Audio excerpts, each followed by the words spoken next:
Dr. Paul Pilarin di ka kusong pumparian.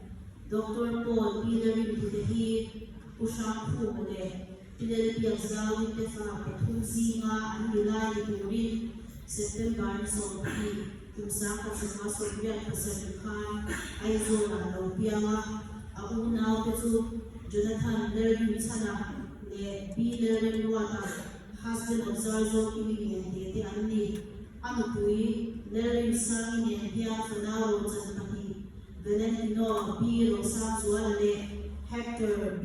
mga isang Zualale Anaya at hindi kinin ano din ang Jericho wani Dr. Paul E. Wapol Matimi siyang may nale siyang tintana ng bezole o may kapaniak afate sunte ng sabit ang uinin damlaw ni Wahapo at sunte ng kabahoy chile ay sososong at sakin kung saan isoperate kan Bilpung Vivekananda Homeopathic Medical College and Hospital West Bengal Bachelor of Homeopathic Medicine and Surgery Azutsuaka Hian Private Clinic Tele Mizoram Sorkar Waya District Shamshaman Tokwali Covid-19 Light Kan Janghai Tele Dr. Paul E. Diploma of Aniyaba Ani Amin YN Ka Kan Lai Deha Protein Akal Lai